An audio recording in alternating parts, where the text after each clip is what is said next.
Hello friends, myself Bhavna. Welcome to my channel. It's Bhavna Commerce Classes. Our channel is providing the classes for the UGC NET, JRF, Masters classes of Commerce, Bachelor's classes of Commerce, BBA and 11th and 12th के लिए commerce के सारे subject की classes हमारे channel पे आपको provide की जाएंगी। तो अपने पास जो हम this is our first video. हमारा जो फर्स्ट वीडियो है वो रिगार्डिंग यूजीसी नेट जेआरएफ 2021 दिसंबर में जो एग्जाम होने वाला है उसके लिए हमने प्रोवाइड कर रहे हैं। ठीक है, सो एज यू नो जो नेट का एग्जाम होता है अपना, इट शुड बी 2 बारी होता है साल में। ठीक है, 2 टाइम्स अ ईयर। ठीक है, साल में 2 बारी ये पेपर होता है। अब जो होना है वो मतलब दिसंबर साइकिल की होना था, दिसंबर साइकिल 2020 का। ठीक है, जो कि अभी पोस्टपोन हो गया है बिकॉज ऑफ कोरोना वायरस। तो अब हम जो प्रिपरेशन करवा रहे हैं आपको, वो मैं करा रही हूँ upcoming exam of UGC net. ठीक है, सो यूजीसी नेट में अपने पास 2 पेपर्स होते हैं।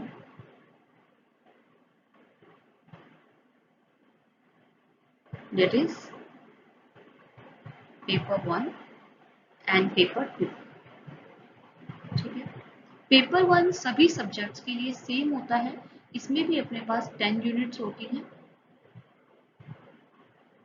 ठीक है, और पेपर 2 की जो हमारा चैनल प्रोवाइड कराता है वो कराता है कॉमर्स के लिए क्लासेस। Paper 2 commerce. ओके, तो पेपर 2 कॉमर्स में भी अपने पास 10 यूनिट्स होती हैं। एक एक करके अब हम आपको बताएंगे कितनी यूनिट्स हमने किस तरीके से अपने चैनल पे डिवाइड कर रखा है। तो हमारा जो पेपर 2 है दैट इज कॉमर्स का, उसके अंदर 10 यूनिट्स हैं। फर्स्ट यूनिट है अपने पास business environment and international business, second one is accounting and auditing, third one is business economics, fourth one is business finance, fifth one is business statistics, sixth one is business management and HRM, seventh is banking and financial institution, eighth is marketing management, ninth is legal aspects of business, and 10th is income tax and corporate tax planning. So अब हमारा जो channel, हमारी जो video है, first video होने जा रही है यूनिट 1 से। ठीक है, unit 1 is for business environment and international business. ठीक है, सो हमने जो 1 से जो हमारी यूनिट 1 है that is international business and business environment में भी चैप्टर्स डिवाइड कर दिए हैं। हमारी जो फर्स्ट यूनिट है उसके अंदर अपनी 14 चैप्टर है। ठीक है, हम आपको इनकी सारी सीरीज प्रोवाइड करेंगे, वीडियो सीरीज एक एक करके। तो जो हमारे पास आज का जो टॉपिक होने जा रहा है वो टॉपिक होने जा रहा है, फर्स्ट टॉपिक जो अपना होने जा रहा है वो आने जा रहा है introduction to business environment and its elements. ठीक है, so now let's start with the first chapter. ऐसे ही हम करके एक एक करके हम सारे चैप्टर्स कवर अप करेंगे यूनिट 1 के।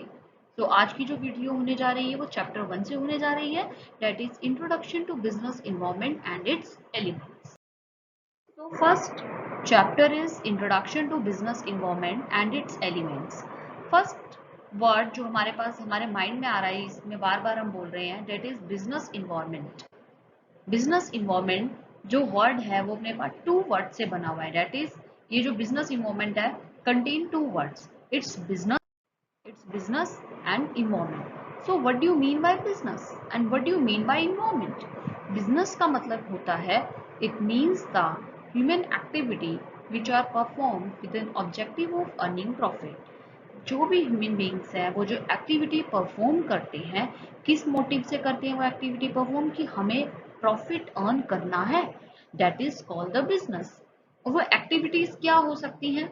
कुछ बिजनेस ऐसे होते हैं जो प्रोडक्शन करता है, कुछ बिजनेस ऐसे होते हैं जो एक्सट्रैक्शन करता है, और कुछ बिजनेस ऐसे होते हैं कि गुड्स को परचेज करते हैं और फिर देन उसके बाद रिसेल करते हैं। ठीक है, उसको हम बोल देते हैं बिजनेस। एंड इन्वायरमेंट मीन्स क्या होता है? वो surrounding, environment means that surrounding, जो हमारे आसपास है, that is called the environment. और इसके अकॉर्डिंग इन्वायरमेंट क्या होगा, the surroundings where the business is operates, ठीक है, that is called the business and plus में environment। अब हम पढ़ेंगे meaning of business environment. Meaning क्या होता है बिजनेस इन्वायरमेंट का, वो जानेंगे। Business environment it refers to those aspects of the surrounding of the business enterprise which have influence on the functioning of the business. ये वो एस्पेक्ट होते हैं हमारी बिजनेस सराउंडिंग्स के, वो ऐसे फैक्टर्स जो हमारी बिजनेस इंटरप्राइज को इफेक्ट करते हैं, उनकी फंक्शनिंग को इफेक्ट करते हैं।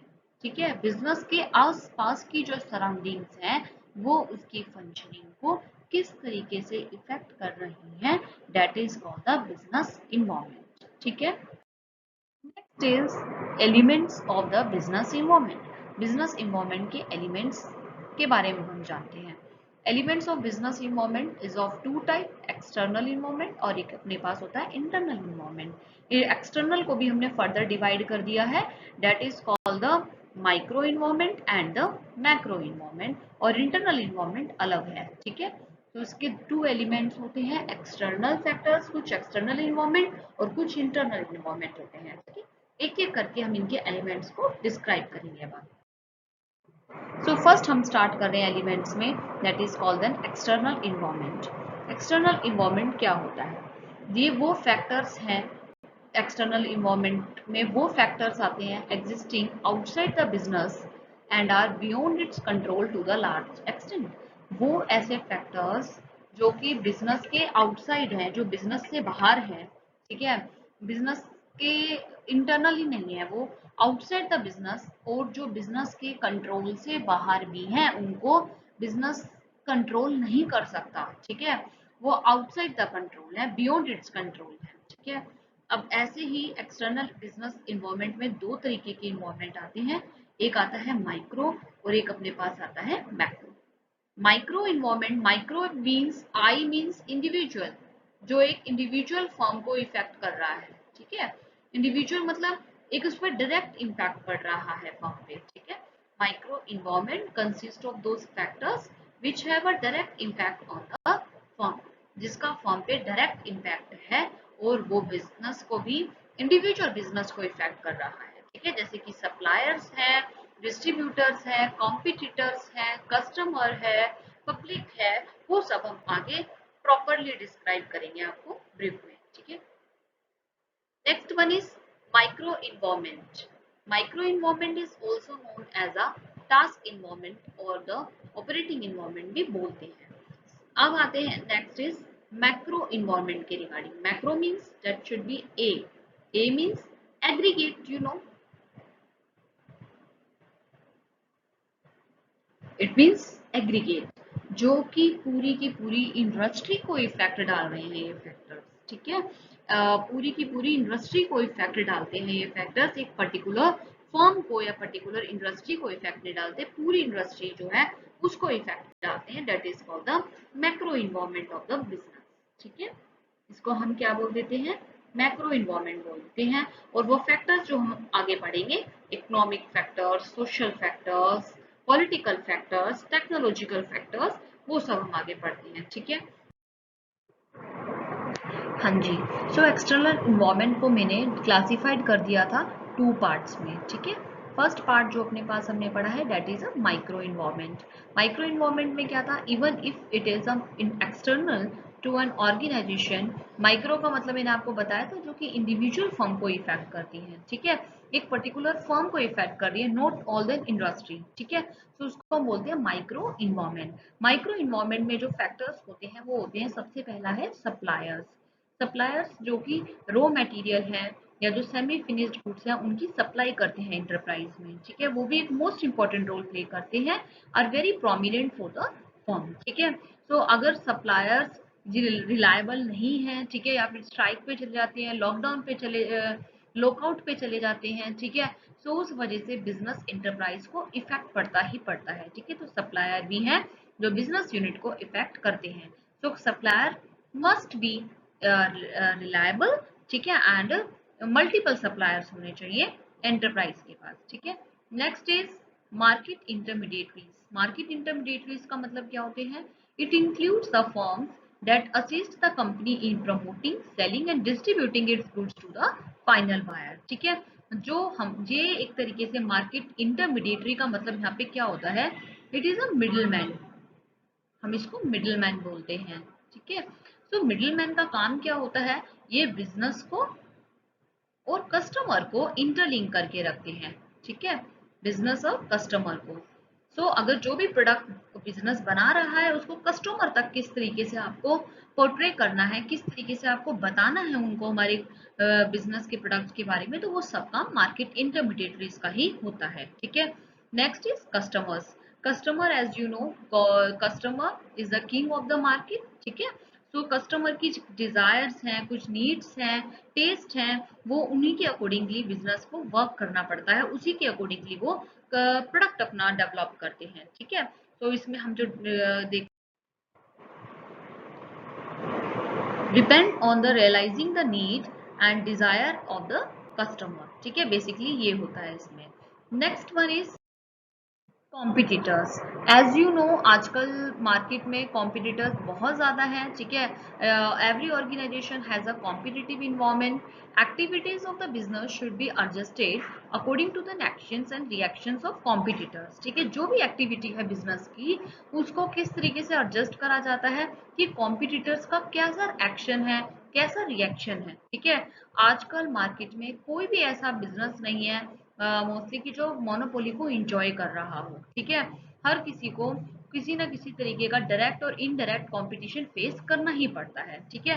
तो हमें क्या है, बिजनेस इंटरप्राइज को क्या करना है कि उनकी स्ट्रेंथ को, वीकनेस को, कॉम्पिटिटर की उनको एनालाइज करना है, ठीक है। उसी के अकॉर्डिंग अपने प्रोडक्ट को डेवलप करना है। दैट इज कॉम्पिटिटर, जो कि बिजनेस यूनिट को इफेक्ट डालते हैं। Next one is public. Public क्या होता है? अब इसको मैं यहाँ बता देती हूँ आपको। पब्लिक जो है वो दो तरीके की है। एक हम बोलते हैं मीडिया और एक हम बोलते हैं लोकल पब्लिक, ठीक है। मीडिया पब्लिक क्या होती है? मीडिया पब्लिक के अंदर आते हैं न्यूज़पेपर, ठीक है, और मैगजीन्स, ठीक है, न्यूज चैनल्स, ठीक है। और लोकल पब्लिक में आते हैं अपने कस्टमर्स, जो हमारे प्रोडक्ट को एनालाइज कर रहे हैं, जो हमारे प्रोडक्ट को यूज कर रहे हैं, एंड देन वो अपना व्यू पॉइंट दे रहे हैं। और जो न्यूज़पेपर, मैगजीन्स और जो न्यूज चैनल्स हैं अपने पास, जो मीडिया पब्लिक है, ठीक है, उनका बेसिक काम क्या होता है कि वो हमारी इमेज किस तरीके से कस्टमर तक पहुंचा रहे हैं, ठीक है। So public it refers to any cluster that has actual और potential interest in the business activities. Such clusters can exert influence on the business, ठीक है। तो बिजनेस को इन्फ्लुएंस करते हैं, उन पे इफेक्ट डालते ही डालते हैं। Sixth one is regulators. Regulators are units in the task environment that have the authority to control, regulate or influence an organization policies and practices. Government agencies are the main player of this environment, ठीक है। इसमें जो main है वो ये regulators होते हैं, जो कि हमारी अथॉरिटी, जो भी हमारी पॉलिसीज हैं, प्रैक्टिस हैं, उनका उन पॉलिसीज पर उनका प्रॉपर अथॉरिटी होती है, उनको कंट्रोल करते हैं, रेगुलेट करते हैं, और इसमें मेन रोल जो प्ले करते हैं वो गवर्नमेंट एजेंसीज प्ले करती हैं, are the main player of this environment, ठीक है।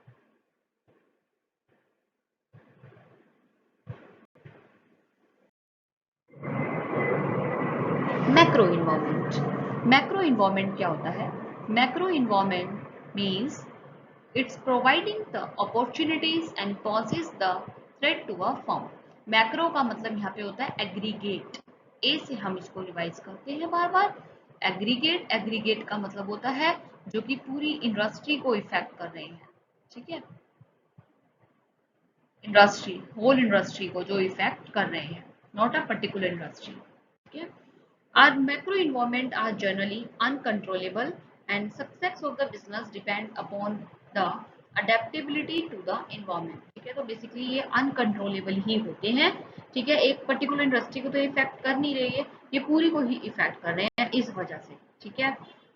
The firm can not exercise control on the factors of macro environment, ठीक है। मैक्रो इन्वायरमेंट अब जो कंसिस्ट करते हैं वो दो तरीके के हैं, मैक्रो इन्वायरमेंट्स में अब जो फैक्टर्स आएंगे वो हम पढ़ेंगे। First one is economic environment. Economic environment मतलब जो हमारी कंट्री है उसकी इकोनॉमी किस तरीके की है, इसमें भी हमने फर्दर डिवाइड करे हैं कुछ फैक्टर्स, वो हम पढ़ेंगे।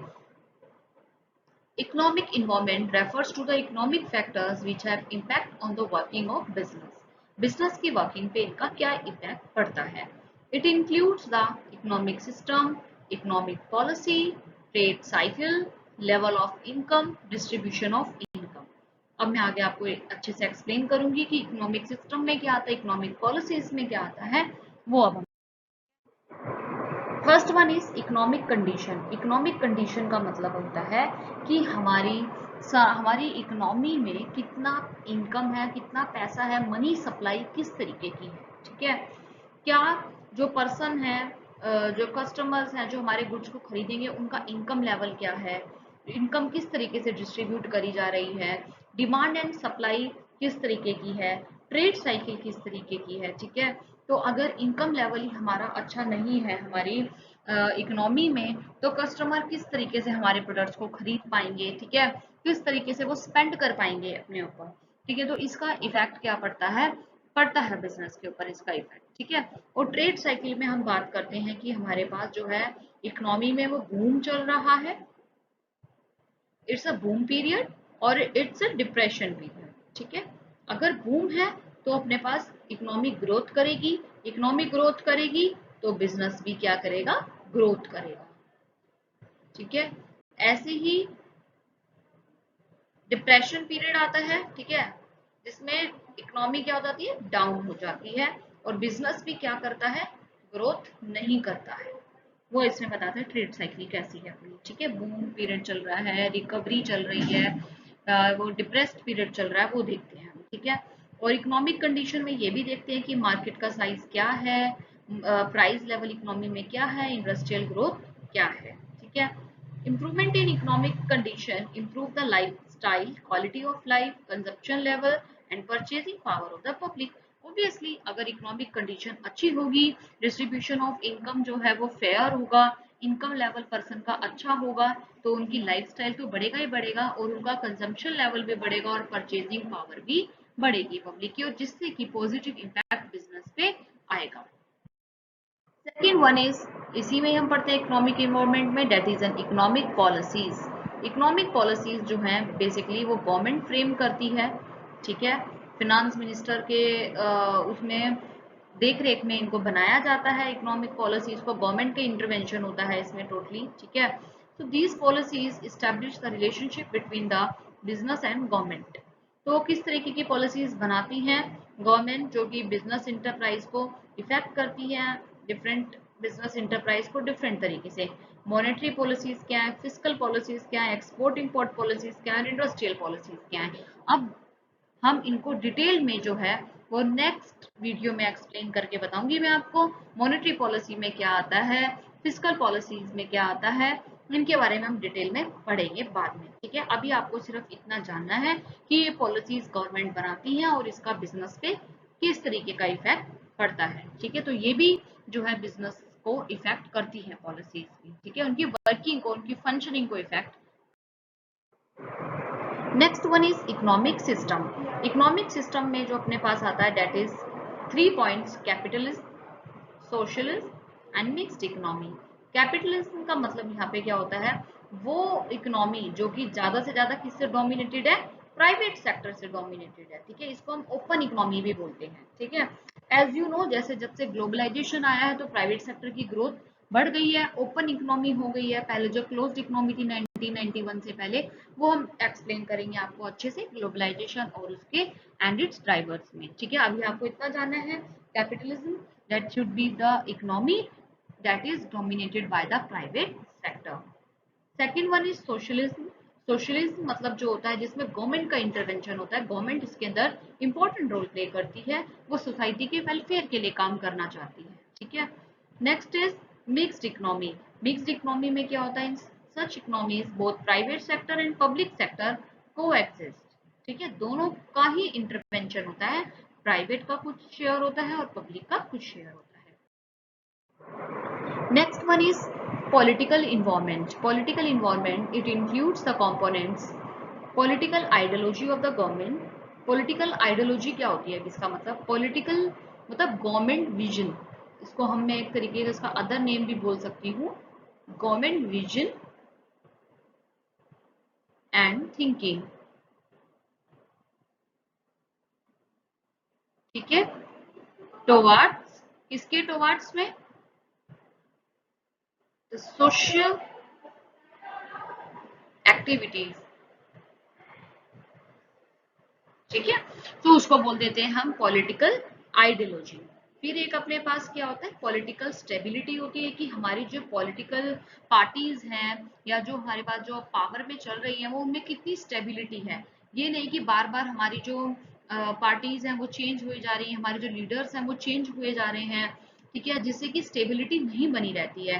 किसी एक पार्टी ने कोई और रूल्स बनाए, ठीक है, किसी और लीडर ने कोई और रूल्स बनाए, तो उससे स्टेबिलिटी डिस्टर्ब होता है, स्टेबिलिटी खत्म होती है और जिस वजह से बिजनेस भी डिस्टर्ब होता है। ठीक है, हमारे नेशन का रिलेशन जो है वो दूसरी कंट्रीज के साथ कैसा है, क्या फ्रेंडली रिलेशन है, क्या हम इजीली बिजनेस को कर सकते हैं, नहीं कर सकते हैं। ठीक है, वो भी डिपेंड करता है।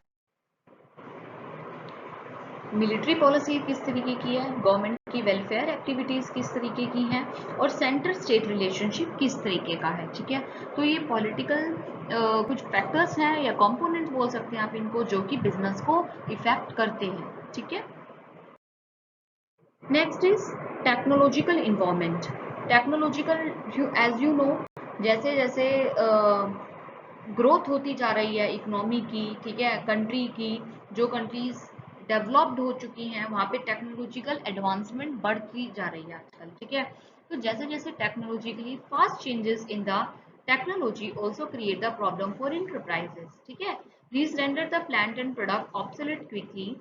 Technology provide a competitive advantage, वो देती ही देती है टेक्नोलॉजी। ठीक है, तो एक तरीके का अगर वो कि इसमें हम बेसिकली ये बोल सकते हैं कि उनको इनोवेशन, अडॉप्ट द इनोवेशन। ठीक है, टेक्नोलॉजिकल इन्वायरमेंट में मैं आपको इसका ये लिख के बताऊंगी, अडॉप्ट द इनोवेशन, इनोवेशन को वो अडॉप्ट करे। ठीक है, बिजनेस एंटरप्राइज अगर वो वही अपनी पुरानी टेक्नोलॉजी को लेकर के चलेंगे तो वो उनके लिए एक तरीके से थ्रेट हो सकता है उनके बिजनेस के लिए, और वो बिजनेस एंटरप्राइज को इफेक्ट भी करेगा। ठीक है, so business unit must analyze the changes in a technological environment and should quickly adopt the new technology। So guys, ये जो अपने पास है नेक्स्ट एलिमेंट है, नेक्स्ट फैक्टर जो है वो आता है socio cultural environment. Socio cultural environment क्या होता है, सोशियो कल्चरल इन्वायरमेंट होता है कि रेफर्स टू द, ये दो वर्ड्स का बना हुआ है सोशियो, मतलब सोशल प्लस में कल्चर। ठीक है, socio-cultural environment refers to influence exercised by certain social and cultural factors which are beyond the control of the business unit। तो फैक्टर्स कौन कौन से होते हैं सोशियो कल्चरल इन्वायरमेंट में जो कि बिजनेस को अफेक्ट करते हैं, that is religion, education, ethics, habits and preference, languages, social trends can effect the business unit. Religion का मतलब अगर मुझे कोई भी अपना बिजनेस सेटअप करना है तो मैं रीजन वाइज सेट करती हूँ। ठीक है, कि मैं अगर मैं हरियाणा में कर रही हूँ तो बिजनेस में किस तरीके का करूंगी, हर एक रीजन में अलग अलग तरीके की डिमांड होती है, अलग अलग तरीके के लोग होते हैं, उनका रिलीजियन, उनका कल्चर, उनकी एजुकेशन, लैंग्वेज और एथिक्स, हैबिट्स सबकी अलग अलग होती है। तो उसी के अकॉर्डिंग हम अपने बिजनेस को करते हैं और यही जो फैक्टर्स हैं हमारे बिजनेस यूनिट को अफेक्ट करते हैं। ठीक है, education as you know it can change the lifestyle and thinking of the person. ठीक है, सो वैसे ही अगर एजुकेटेड पर्सन की अलग सोसाइटी है, वहां पे मैं किस तरीके का अपना बिजनेस कर सकती हूँ, वहां पे मेरी किस तरीके की डिमांड होगी हमारे प्रोडक्ट्स की। ठीक है, तो वही हमारे फैक्टर्स होते हैं जो कि बिजनेस को अच्छे से एनालाइज करना चाहिए रीजन वाइज। ठीक है, अदरवाइज वो उन पे नेगेटिव इफेक्ट डाल सकते हैं। Culture shape the thought and the behavioral pattern of the member of the society। जो हमारे कल्चर्स हैं, ठीक है, जो ट्रेडिशंस हैं हमारी इंडिया में या जो हर एक रीजन में, वो हमारी थिंकिंग को, हमारे बिहेवियरल पैटर्न को भी इफेक्ट करते हैं। ठीक है। सो हाँ जी। हमारा जो था अब नेक्स्ट आता है, that is a legal environment. ठीक है। लीगल इन्वायरमेंट का मतलब यहाँ पे क्या होता है, ये किन चीजों को इंक्लूड करता है। लीगल का मतलब आपको पता है, लीगल मीन्स लॉ के रिगार्डिंग ये बात कर रहा है। ठीक है। किसके रिगार्डिंग यहाँ पे बात करी जा रही है, लॉ के रिगार्डिंग बात करी जा रही है। लीगल का मतलब यहाँ पे ये होता है। ठीक है। It includes a set of laws and regulations which influence a business organization and their operations. ठीक है। Every business organization has to abide by and work within the framework of the law. जो laws बना रखे हैं government ने, parliament के through जो laws बने हुए हैं, जो रेगुलेशंस बनी हुई हैं, बिजनेस ऑर्गेनाइजेशन को, इंटरप्राइज को उन्हीं लॉज को फॉलो करना पड़ता है। ठीक है। उन्हीं लॉज के फ्रेमवर्क के अंदर ही काम करना पड़ता है। ठीक है। तो जैसे कि अगर कंपनी में जो भी वर्क होता है वो कंपनी एक्ट 2013 के अकॉर्डिंग होता है। ठीक है। फॉरेन एक्सचेंज हो रहा है तो फॉरेन एक्सचेंज मैनेजमेंट एक्ट 1999 के अकॉर्डिंग होगा। ठीक है। फैमा है ये। ठीक है। फैमा को किसने रिप्लेस करा है, पहले जो था, प्रीवियस वन जो था अपने पास फैरा था। ठीक है। फैरा को रिप्लेस करके फैमा आया। अब फैमा को फॉलो करा जाता है फॉरेन एक्सचेंज में। फैक्ट्रीज में, फैक्ट्रीज हैं जैसे जो हमारी कंट्रीज में, उनमें फैक्ट्री एक्ट 1948 लगता है।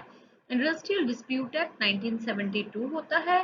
पेमेंट ऑफ ग्रेट्युटी एक्ट 1972 और industries development and regulation act, prevention of food adulteration act, essential commodity act. तो इन ये एक्ट कुछ बनाए गए हैं। इसमें मैं आपको एक एक्ट और ऐड करके बताऊंगी, that is COPRA act. It means consumer protection and regulation act. ठीक है। जो कि पहले हुआ करता था 1986 और अब जो फॉलो करा जाता है दैट इज 2019। ठीक है। ये अपने पास आता है कॉपरा एक्ट। ठीक है। ये हम पढ़ रहे हैं लीगल इन्वायरमेंट में। और ये जो लॉज हैं, जो एक्ट्स हैं, जो रेगुलेशंस हैं, जो बनाई गई हैं, ठीक है, उन सबको आपको फॉलो करना पड़ेगा। बिजनेस इंटरप्राइज को, बिजनेस यूनिट को इनको फॉलो करना पड़ेगा और वो इन्हीं के फ्रेमवर्क के अकॉर्डिंग काम करेंगे। ठीक है। अगर वो इसको रूल्स को इग्नोर करते हैं या फिर तोड़ते हैं रूल्स को, तो उसके लिए क्या होता है, उनको पेनल्टी चार्ज करी जाती है। ठीक है। Next, internal environment. अब हमारे पास एक्सटर्नल इन्वायरमेंट हो गया है। एक्सटर्नल इन्वायरमेंट में जो हमने पढ़ा है अब तक, माइक्रो पढ़ा है, मैक्रो पढ़ा है। ठीक है। अब जो अपने पास आता है, माइक्रो में भी हमने कुछ पार्ट्स पढ़े हैं, मैक्रो के भी कुछ पार्ट्स पढ़े हैं। अब नेक्स्ट इन्वायरमेंट आता है इंटरनल इन्वायरमेंट। ठीक है। इंटरनल वर्ड से हमको पता चल रहा है, ठीक है, इंटरनल मतलब विद इन। ठीक है। It includes the internal factors of the business which can be controlled by the business. ये क्या होते हैं, ये वो फैक्टर्स होते हैं, वो इस तरीके का कुछ इन्वायरमेंट होता है जो विद इन द ऑर्गेनाइजेशन होता है। ठीक है। ऑर्गेनाइजेशन के अंदर होता है ये इन्वायरमेंट। ठीक है।